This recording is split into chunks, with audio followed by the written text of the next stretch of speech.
This meeting is being recorded. Good morning, everybody. I'm Deb Katzenmeyer, and I'm the manager with the West Central Ohio Safety Council. And you are at our February monthly meeting. So I'm glad you guys were able to Zoom with us today. We have some good things to share and keep you up to date with everything that's going on. So our main speaker today is going to talk about effective communication. And his name is Dale Osinski with Devolve Safety Equipment. And we also have BWC updates. I have just Dean's name down there, but we have another person that is joining him, and I'll introduce him here shortly.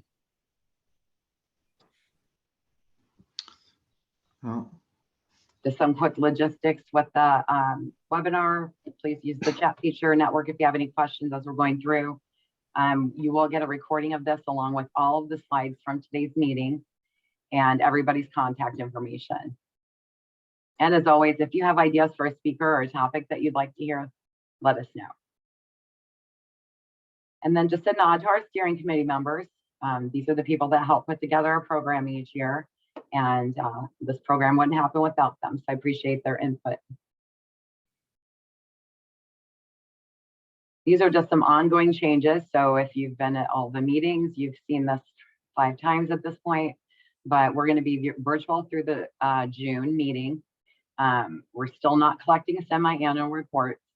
Rebate program is suspended. And then we're having, there's no CEO attendance requirement, and we're having a mega meeting with the BWC on April 13th. So we won't have a monthly meeting in April separate from that. And then just some tentative things for upcoming. We're hoping to return to in-person meetings, and those will return back to the Howard Johnson at 7:30 on the second Tuesday of every month, as we did before. The rebate program will be reinstated with some changes. Those are to be announced yet. We still will not collect semi-annual reports, and again, no CEO attendance requirement.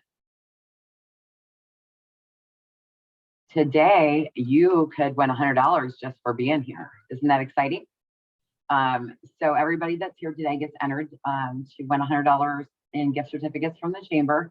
And we'll do a grand prize in June, and that winner will be announced after the meeting. If you're here now, I'm registering everybody ahead of time. So any safety council members I have on our list and I have their email, they have been registered. If you ever feel like you want to share this with somebody, you can always forward the invitation to them and let them register themselves, or let me know when I can register them. This is our the schedule for the rest of the year. I have a couple things in works for May 10th. I just haven't firmed those up. So you'll see next month we have the real cost of safety with Rich McElhaney. And I think you guys will really enjoy that. He's got a good story to tell. So you can just kind of see the layout there. The big news also is Safety Congress. The time is here, the time is now. Online registration's been open. So this will be virtual again this year in case you missed that part, sorry. So I have, when you get the slides, there'll be a link down here that you can click on to go register. And here again is just the information about the mega meetings. They're talking about bringing your human to work, basically. I think it's about mental health. So. And without further ado, we will have Ben from BWC introduce himself. Hi, Ben. Hi, Deb. Thank you very much for the introduction, and thank you to Dean for letting me borrow some of your time. Much appreciated. Hello, everyone. My name is Ben Smigelski. I'm an industrial hygienist with BWC's Division of Safety and Hygiene, and I cover the Lima territory. So odds are if you're in this meeting, I'm covering your territory. So just want to explain a little bit about my role and what I do. So industrial hygiene, for those of you who don't know, covers a lot of things, but if you boil it down, it really comes down to noise testing and air monitoring for any sort of chemical exposures. So if you're in need of any noise monitoring or air monitoring for your facility, I'd be happy to help you out with that. I'll have Deb send out my contact info at the end of the meeting. And essentially how my role works is fairly similar to that of Dean or Joe or anyone else at BWC. Except that, I'm testing for noise and air. So a lot of the things are similar. We're covered by your premium, again, so nothing out of pocket. And I can help you with on-site monitoring, or if you want some virtual assistance, maybe some program review or things of that nature, I'd be happy to help you with that as well. So again, thank you for having me. Really appreciate it. And don't hesitate to reach out. Happy to help you with whatever you need. Thank you very much. And I'll go ahead and turn it over to Dean for the rest of our BWC updates.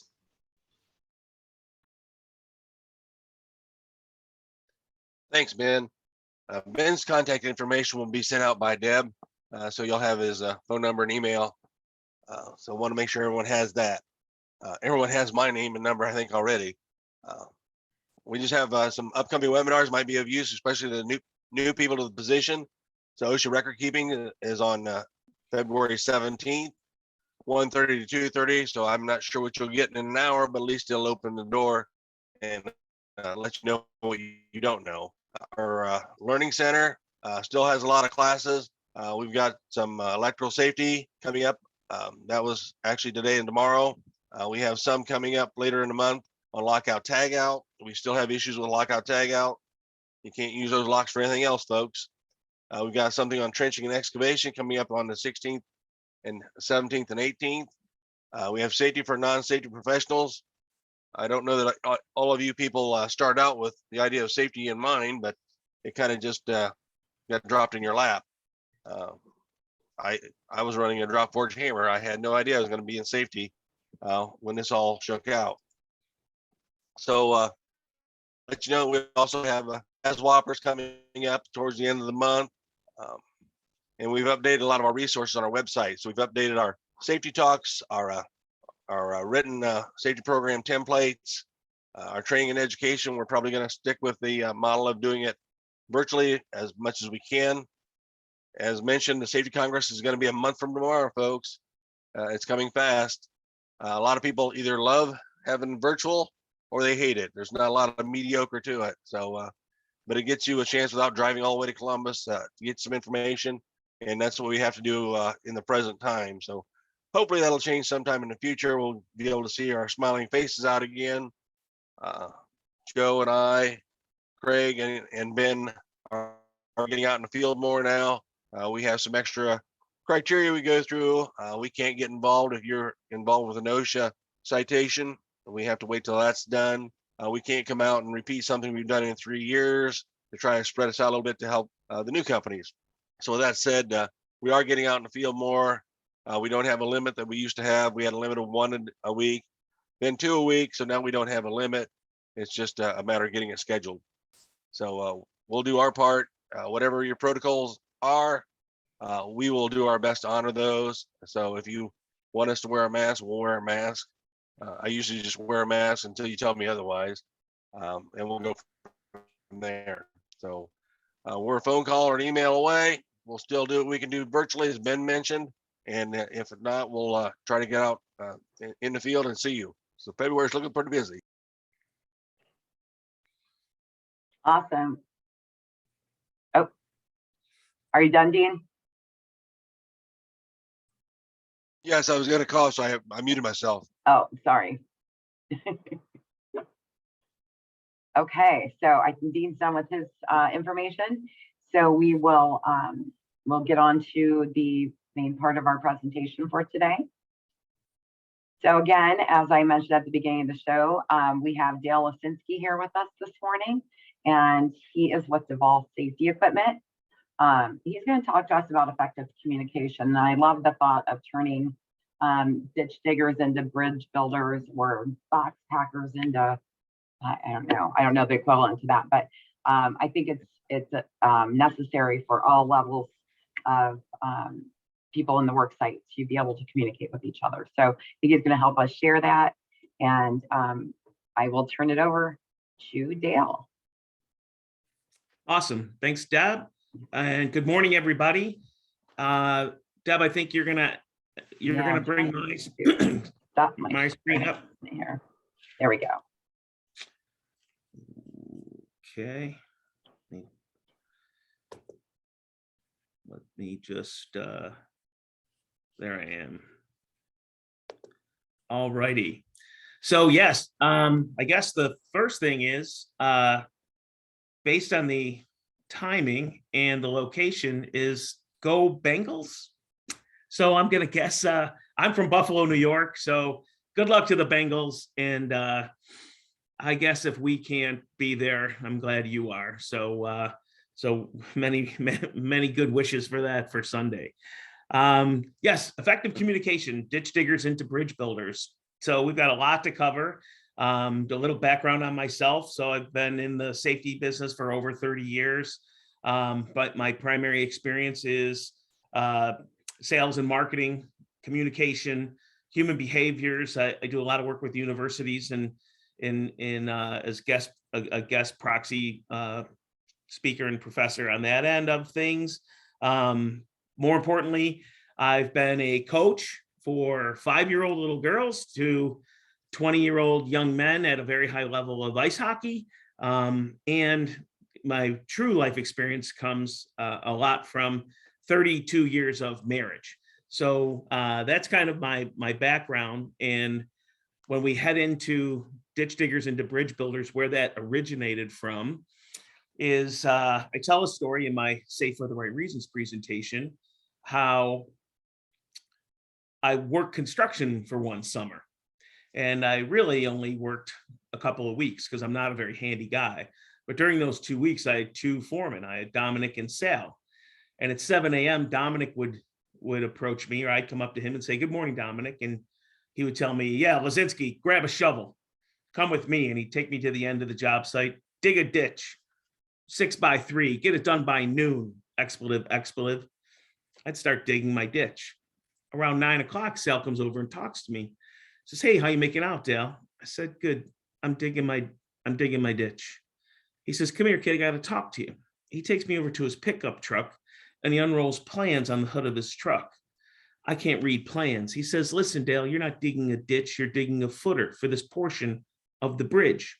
And he shows me on the plans, Dale's got to be 6x3x3, no more, no less, and you have to have it done by noon because at 1 o'clock, I've got concrete and steel coming right behind you. And we're all going to start working on this portion of the bridge. And again, he shows me on the plans. So in 5 minutes with Sal, I went from a ditch digger to a bridge builder. He was truly an effective communicator. He changed everything about what my outlook was towards what I was doing, gave me, most importantly, why I was doing what I was doing and what my role was in the entire process. So that's where the term ditch diggers and turning ditch diggers into bridge builders comes from. I've used that throughout my career, and I've got a lot of information to cover. It's kind of a one semester in about 45 minutes. And my goal is to hopefully give you just a little more insight, and you'll be able to pull out a few things that you may be able to put into play later this morning, actually. Deb's going to share my contact information. So if you want to take a deeper dive or you have any other questions, you certainly are welcome to reach out to me. Email is always best. So we'll go ahead and get started. Effective communication, and I put a safety slant on this as well. So that's you've got my story on the bridge builders, and just to tie this whole thing together, I've got some bridge information in respect to safety. So the Brooklyn Bridge completed in 1883, almost 6,000 feet, and they had approximately 27 fatalities on that job. The Golden Gate Bridge in 1937, almost 9,000 feet, 11 fatalities. In this, Hey, Dale, yes. Dale, I don't mean to interrupt, but I'm being told that people aren't able to see your, if you have your presentation up, they're not able to see it. Okay. Well, I'm glad they said that. Thanks for saying something, Mike. Okay. They do see me though, correct? Yes, they can see you, Okay. not your.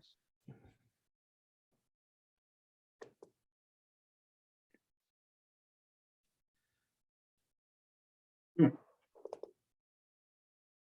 I don't know why I've, Weird.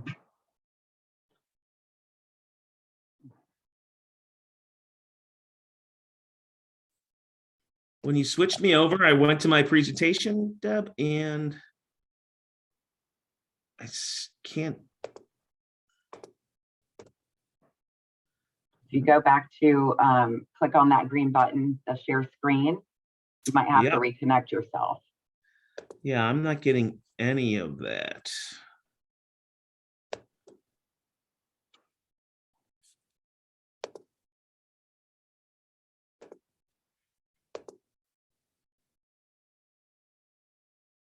I don't know what I can do to help.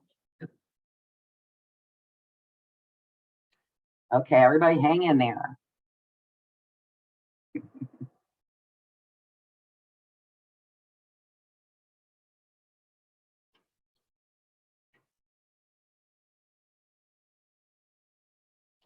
Okay. Still not- Oh, I saw it for a quick second. How's that? There we go. Better? I see it pop up. Can you guys let me know in the chat if you're seeing that now? Awesome. Yes, now we've got it. Thanks, Dale. Sorry, everybody, for the technology issues. All right, so we're good to go. Guys. You can see me now Yeah, and my screen. yeah. All right, that's good. I've got the full complement with Dean and Ben, but that's fine. We'll go from here. So Awesome. thank you, everybody, and welcome to the worst part of my life, which is technology. Everything else is between my ears. Boy, Deb and I talked about it. It's the most stress I have, which I guess I'm a pretty lucky guy when it comes to that. All right, back to our bridges. Just moving forward, the Sydney Harbor Bridge. Here they had 16 fatalities, but surprisingly only one from falling off the bridge. So you see how safety has significantly evolved. And then here's one that's pretty cool because a lot of people have had the opportunity to be there, which is our Hoover Dam bypass bridge. Pretty magnificent. And there was unfortunately one fatality, but it did not come from a fall. It came from a jack that caused the fatality. So without the clumsiness of the technology glitch there, it's a nice kind of segue into how safety has evolved, and we tie in the bridge builder portion of it.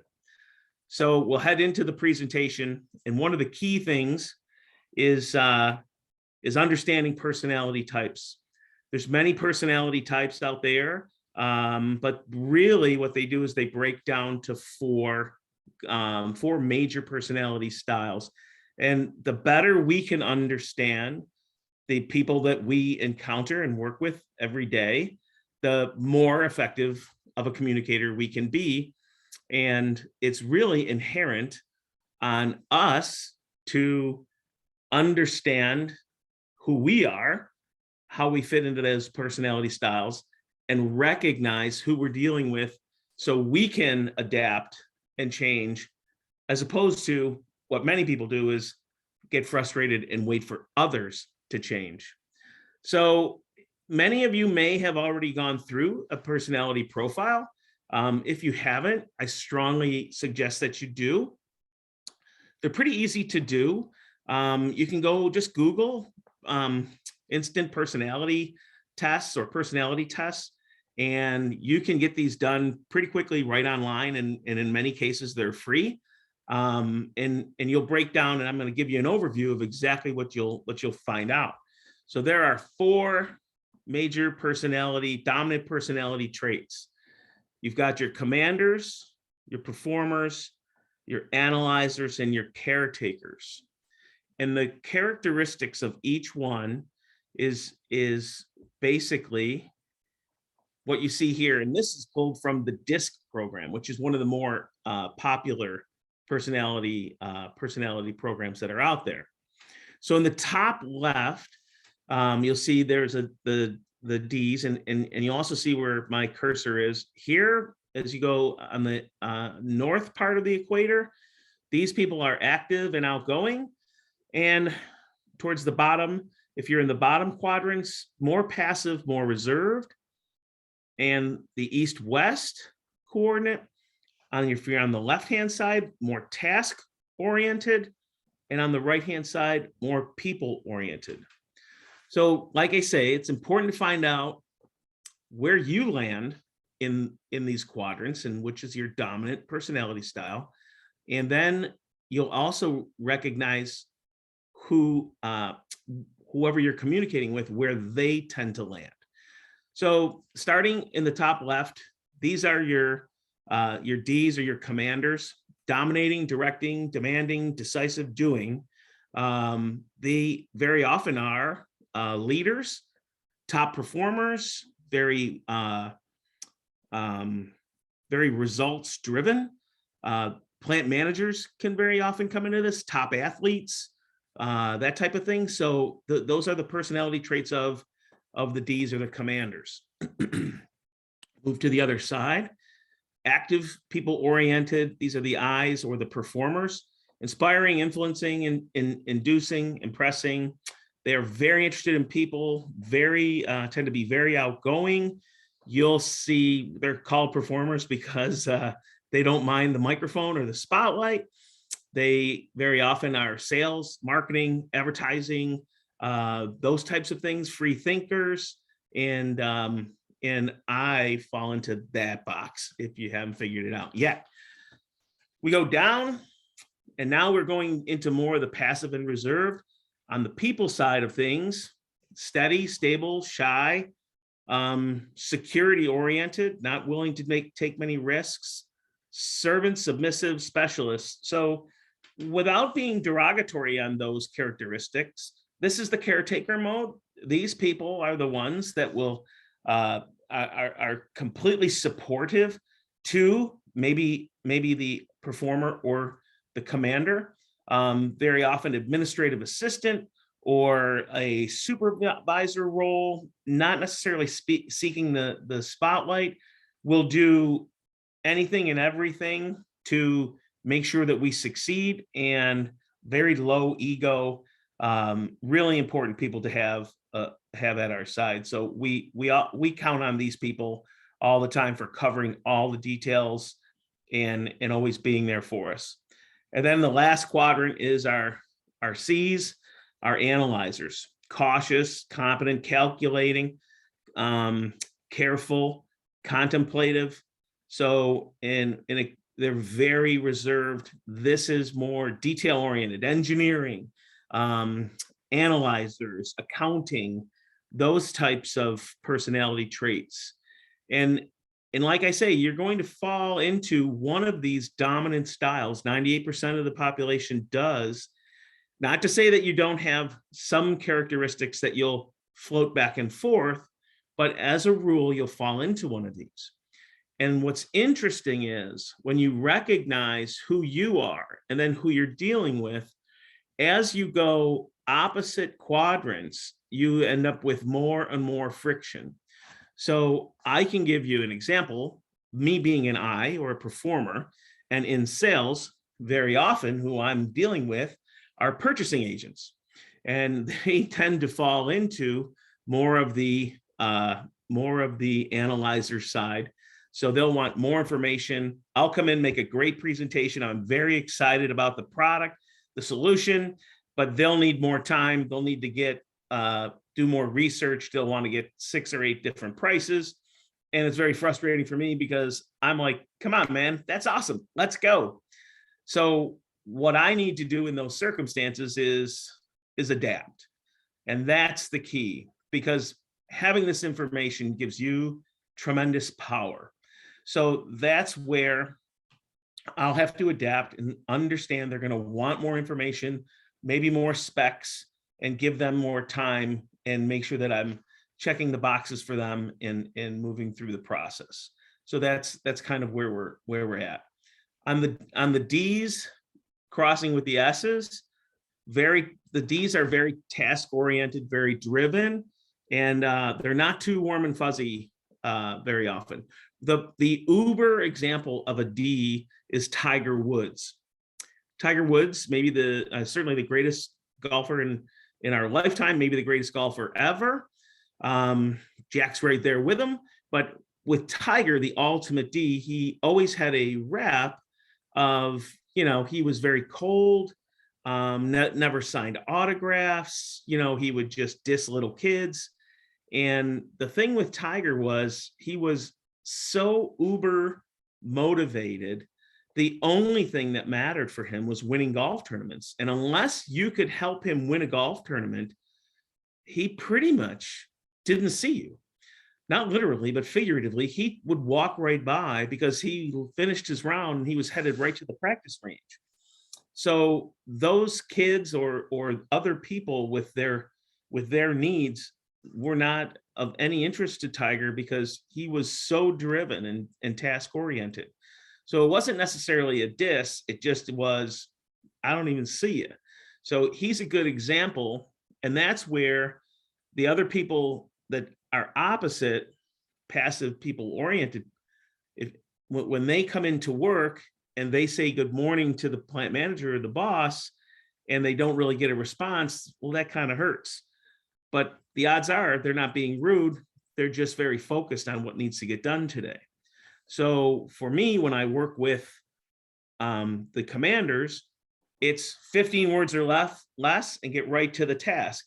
If I need to work with the people-oriented people or the caretakers, we're going to talk about maybe the Bengals, what happened last weekend, and we're going to warm up before we head into the business conversation. And that's where you'll want to, again, understand where you land in these quadrants. And most importantly, you'll be able to identify who you're dealing with and what's going to be the most effective way to communicate with that person. It's really good stuff. So if we were going on a trip, the odds are the performer decided, hey, let's go on a trip, somehow talked all the other personality styles into going on the trip. So where are we going? Well, as far as the performer says, I don't know, man, let's go where it's warm. Don't really need a destination. Who do you think is going to be driving the car? Yes, the commander. The commander says, I'll drive. And the analyzer is going to figure out the best route, where the cheapest gas is, and where we're staying for hotels. They're going to want to know a lot of information. The performer, don't worry about that. I've got the music and I know where the best night spots are. And our caretaker has packed sandwiches for everybody. And oh, by the way, I remembered you have a peanut allergy and I'll sit in the middle hump, right? So those are all our different personality styles heading on a trip. So this really is tremendously powerful. And you'll see when it comes to communicating, I've put a lot into the work side, but this is in every aspect of our life. So, and we tie this into communicating with the C-suite. So communicating and taking this information when we have to work with our bosses, plant managers, CEOs, CFOs, we want to make sure that we identify when we communicate with them, what type of personality styles are in the room, what is their style of communicating, and then make sure that we're checking boxes so we're as effective as possible. The success or failure in the C-suite meeting is determined before the door even opens. Safety professional must be able to establish their credibility by proving they understand what those executives and their business are relevant and have a solution, and then have the authority to manage and implement, leverage the safety organization's resources for the company's benefit. So I know that's a wordy slide and you get opportunity to get copies of this, but basically what we're saying is if you're prepared when you go into that meeting and you change some of the things that you maybe need to be changed when you go into those meetings, your effectiveness and what you seek, your results may go through the roof. So you need to be compelling. You need to speak the language of the boardroom. That may mean gross profit, net profit, and return on investment. Very often we go in and safety is viewed as, I hate to say it, but the dental department of the company. You know, it's necessary, but it's usually painful. It's never fun. And oh, by the way, it's pretty expensive. And that's completely wrong. Safety should be a celebration. We shouldn't be focusing on when things go wrong. We should be focusing on when things go right, and all of the injuries and accidents that you've prevented through your performance. But unfortunately, when we get the spotlight shown on us, it's when we're asking for more money, asking for a larger budget, or worse, hey, we had another accident, worker comp, costs of PPE, et cetera, et cetera. So it's tied to negative connotation. So we need to shift that vision, be compelling, understand the profit, gross profit, net profit of the company, and contribute to their goals. So know what's important, which is usually the bottom line.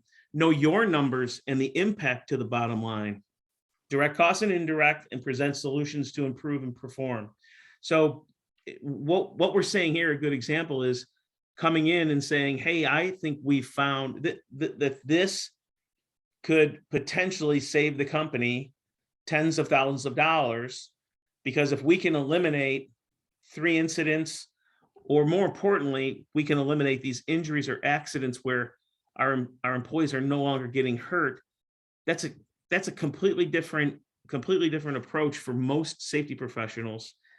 And it's really important to know your numbers. Now, I love working with Ohio because of the relationship that you have in respect to the BWC and how things work. I think it's a great model. So one way of knowing your true costs of injuries and exactly how your safety performance is impacting the company as they look at things is the Osha Pays calculator. If you're not familiar with it, you should jump on it. And you really should know your numbers in respect to just how expensive injuries and accidents are. And here's a good example of what the Osha calculator looks like. It'll show you estimated costs, direct costs, and indirect costs. When I talk to C-suite, I don't bother with the indirect costs because normally it's 15 words or less, and they want to show me real money. I don't need to see thin air money that you're saving me on time and retraining and those things. Understand that they absolutely are paying those indirect costs, but you can be as compelling just using direct costs. And then what we have here at the bottom are your profit and loss, projected revenue with profit margins. Some companies are very willing to share their profit margin, their net profit margin, which means just exactly how much money they make, not gross profit, but net profit. And this shows you how much they need to do in revenue and sales to cover. So if you have an incident, for example, the one we have up here, which the direct cost was $21,000, you come down, let's just go to 25, we'll round it up.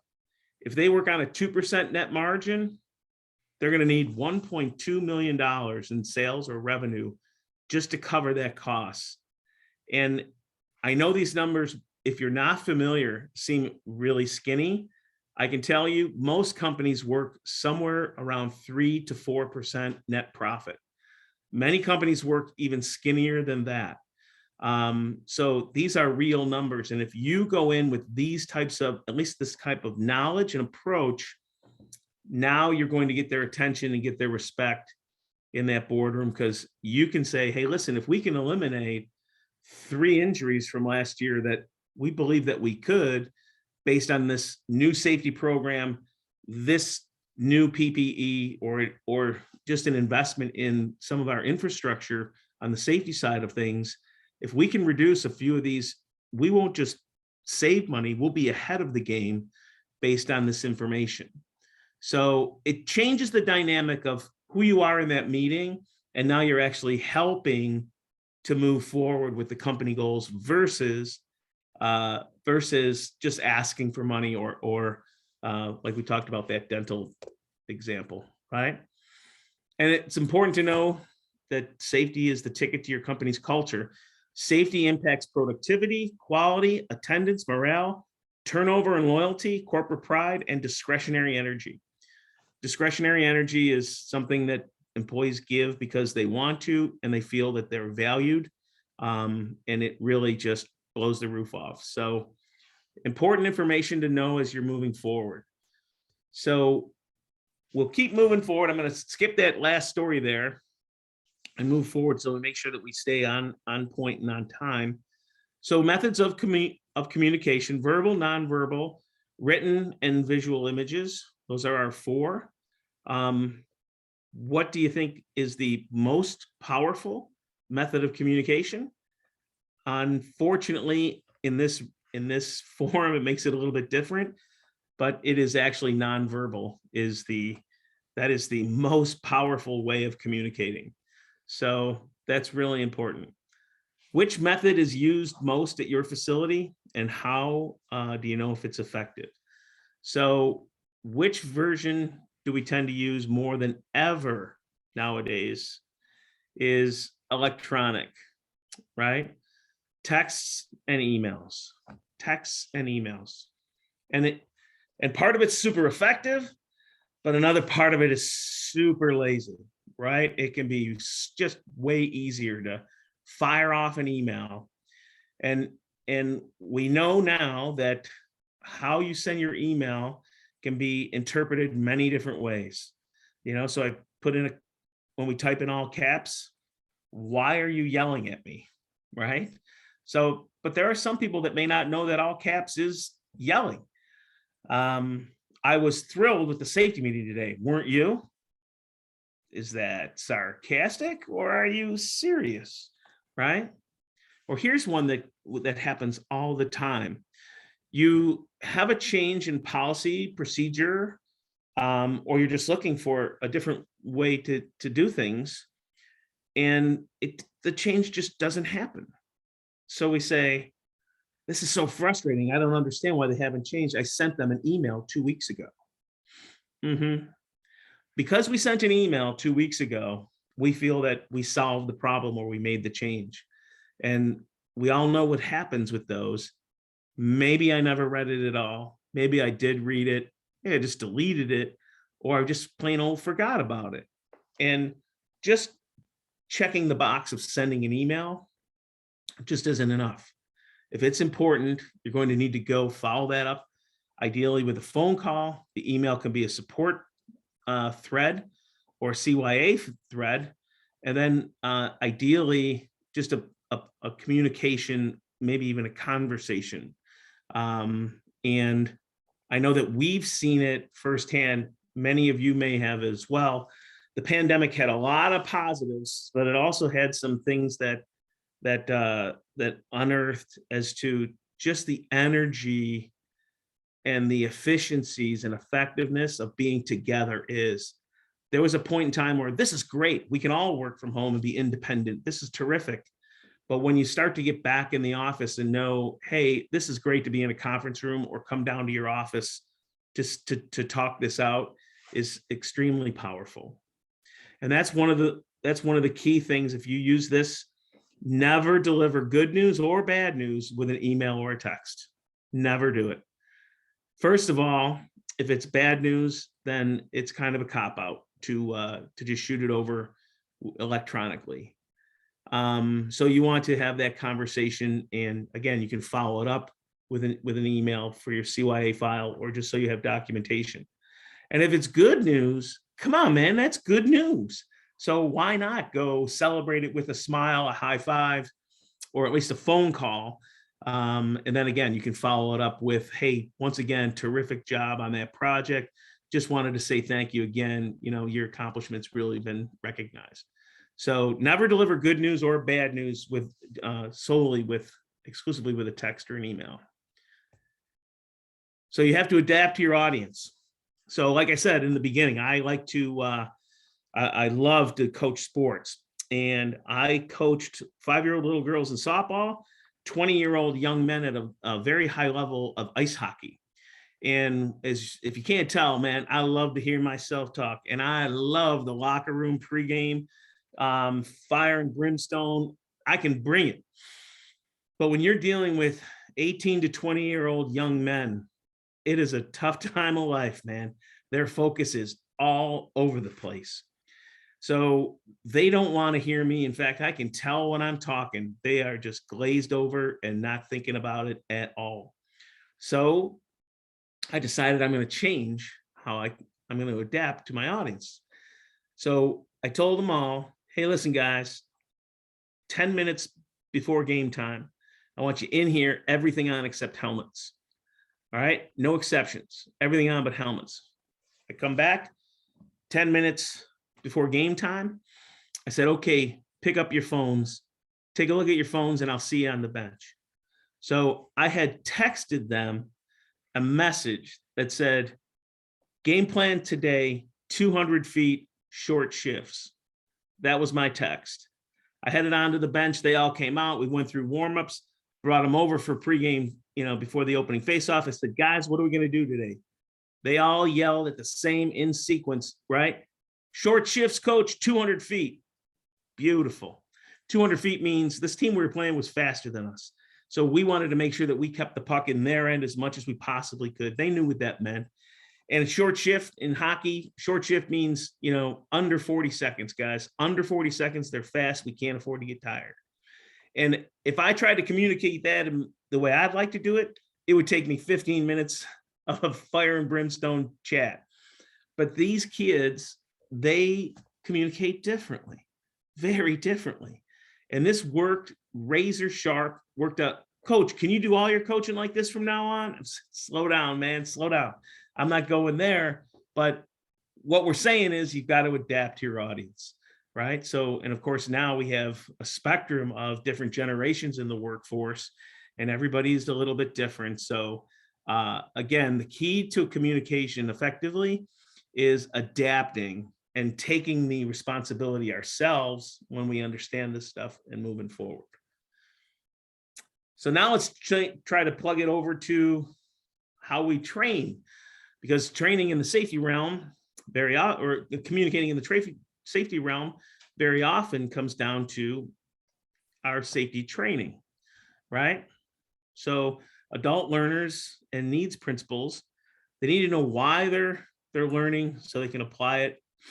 And this kind of ties to ditch diggers and bridge builders.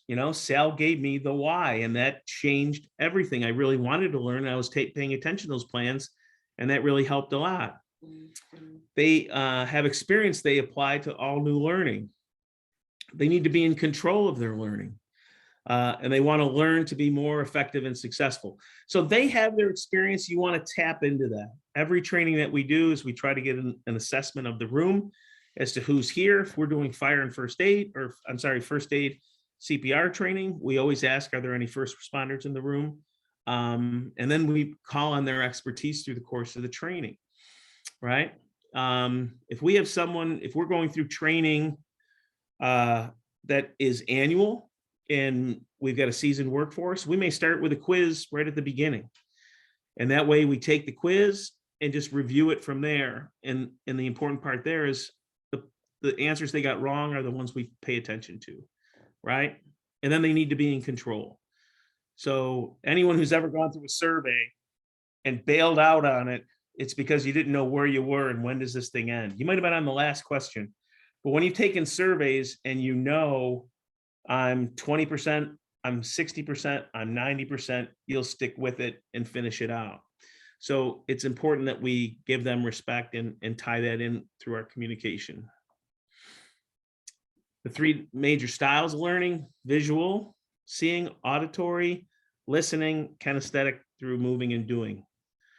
So when it comes to our adults, here's 72-hour retention. 10% of what they read, 20 of what they hear, 30 what they see, 50 what they see and hear, 70 of what they say, and 90% of what they say and do. What is our primary way of communicating to our employees when it comes to training? It is PowerPoint. PowerPoint is 50% of what they see and hear. So this is the research shows that if we are doing, and that's if it's a decent PowerPoint, right? Because there's some bad ones we're going to talk about in a minute. So what we're learning from this research is, okay, PowerPoint's good, but we got to make sure it's good PowerPoint. And then if we can get some practical in there and get them to actually do the application that we're speaking of, lockout, tagout, we'll go through the classroom portion. Let's go out on the floor and actually go through the lockout, tagout. That's when we're going to start to really tap in. This is all part of our communication, right? It can't be viewed as checking a box to say, okay, that was required and we did the training and we put our employees through it. And when it comes to communication for PowerPoint, I put up a few of the most common mistakes. PowerPoint slides that just are obnoxious and unreadable. Too many bullets. Please calm down on your wingdings and your effects. So that part's really important. If you just follow these simple rules, 6 bullets per slide, stick to that rule as a max. You can break the rule every now and again when you have to. 6 words per bullet is what you try to do. Make sure that you incorporate images, relevant images. And like we say, easy on the transitions for our ADHD audience. When it's flying from left, flying from right, dissolving, it gets just very distracting to the communication you're trying to put through. So basic communication, there's transmitting and receiving. You send and receive. It's a 2-component process. How can you become a good communicator and how can you become a good listener? It takes work. It literally takes work. So when you receive, you have 2 ears, 1 mouth. Try to listen twice as much as you speak, right? Try to listen twice as much. And listening is a skill. Not many people understand that, but it is actually a skill that you can improve. It's not a God-given gift that you happen to be a good listener or you're empathetic. It's a skill that you can work on. Seek first to understand, then to be understood, and consider the other person's position when it comes to listening. When you're communicating, images, stories, and questions. So when it comes to images, the soul never thinks without an image. So you'll see in my presentations, I try to tie in as much imagery as possible. You've already heard a couple of my stories.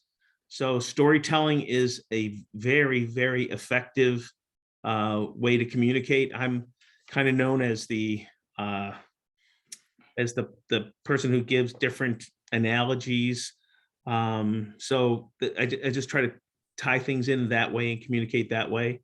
And then certainly asking questions is key, because listening is an important component, and the best way to tap and work on that skill is by asking open-ended questions so you can hear the answers. When we talk about questions, he who asks is a fool for 5 minutes, but he who does not is a fool forever. And rather than teaching people how, teach them why, and tap into their resources. So again, this ties to your communication directly with your peers, also ties in with if you're a safety, you're responsible for teaching or doing your training. These are great tools for takeaways. And make it relevant about them. People care about themselves. Turn into their favorite station, right? What's in it for me? WIIFM. What's in it for me? If you can tie in and tap in to just like we talked about with the boardroom, tie it in and shift your communication as to how will this benefit and how does this impact that C-suite and those people in that meeting? How does it impact your employees? So when you're doing safety training, this safety training is not about just being compliant. This safety training is exactly what's going to get you home to your kitchen table tonight in the condition that you came in this morning. So make sure that you always incorporate that it's not about you, it's got to be about them. So tap into those things and you'll get their attention and you'll get their respect as well. When it comes to safety training, boy, I always talk about current events, and it's really important. And many of them have zero to do with occupational safety. But when there's a fire across town, that's the first thing we talk about. Talk about the fire across town. And invariably, because of our communities, someone's going to say, hey, I know the people whose house that was. Or my brother-in-law responded to that fire. And there was 2 little kids that they got so then you have a chance to talk about smoke detectors, fire safety, and that primes the pump, because really safety is all about people and how it affected the others there and how it potentially could affect your families back at home. So tonight, I know we're talking about lockout tagout today, but before we started, I wanted to talk about what happened across town last night or the day before, and use your current events. Again, they're going to put themselves in those positions and start thinking, they're going to start thinking about themselves and their families and how this can benefit them. Images and stories, words are how we think, stories are how we link. So retell safety incidences, make sure that you use different stories and try to keep it as local as possible or personal as possible. So bringing in national statistics is not a very effective way of communicating, even though there were hundreds of fatalities in this category. We don't know any of those people, and they're just numbers. They're statistics on a form. So you want to, this ties into some of the things that we just talked about as far as sharing different stories. If someone's had a back injury, someone's had a burn, someone's gotten hurt on the job, let's let them share their stories or share their anecdote with them as well. So retelling and safety incidences that are near and dear to us just improves your communication significantly. Make it relevant. Seek first to understand, then to be understood. So let me tell you about Debbie, and this is a good way of communication. So we're getting close to the end, and this is my last story. So Deb and I have been married for 33 years, and not so much now, hardly not ever now, but back when I was younger, I'd go out after work. So, and I'd give Deb a call and say, hey, just so you know, gonna go have a beer with the guys. I should be home around 6:30 or 7.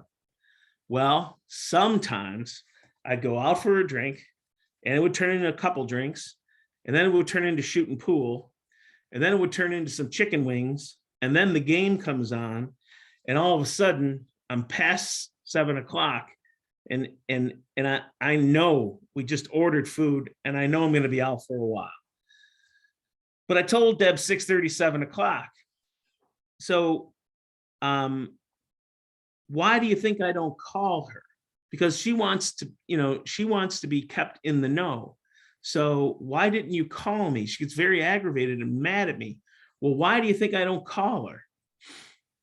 Because I know I'm going to get an earful. That's why I don't call her. And I'm just fine. I know things are in control. I didn't have too much to drink. I'm watching that, having a great time with the guys. And I come home at 11. And of course she is steaming mad. Steaming mad. Why didn't you call me? Why didn't you call me? I'm like, Deb, I was fine. She goes, you could have been in a ditch, blah, blah, blah, blah, blah. Like, I was fine. So it's very frustrating, but I didn't call her because I knew she was gonna hit me with 1,000 questions, and I really didn't want to go through that because I was having a good time. Well, Debbie goes out.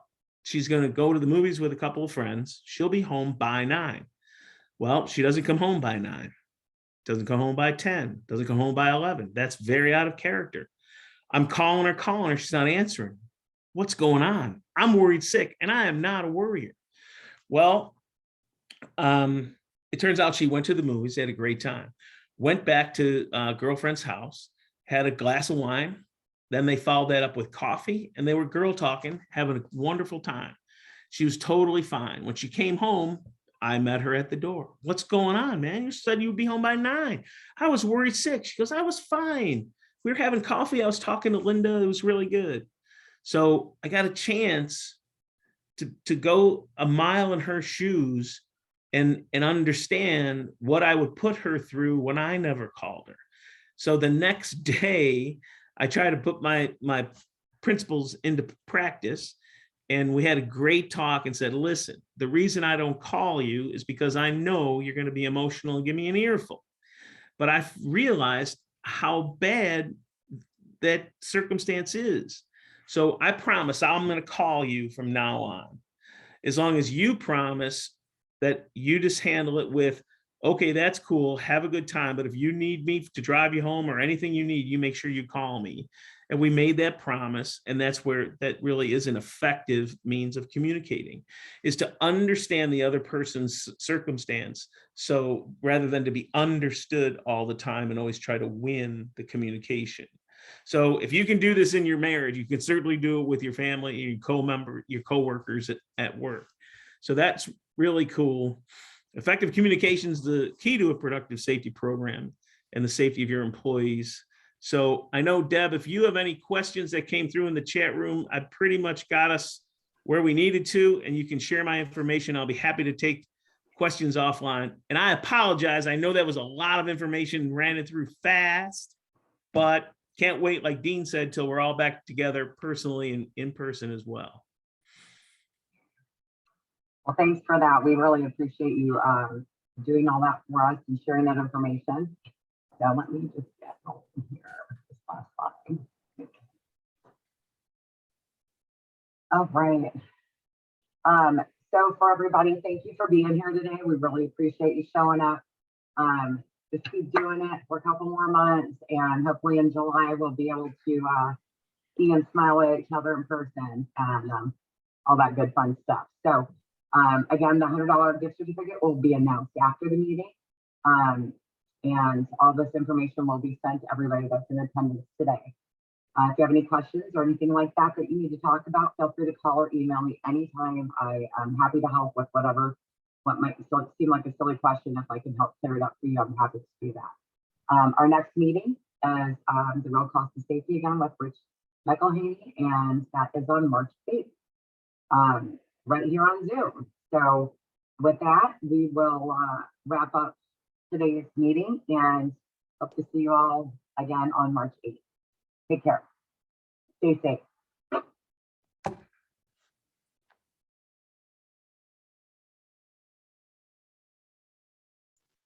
Thank you, Dale. Thanks, everybody.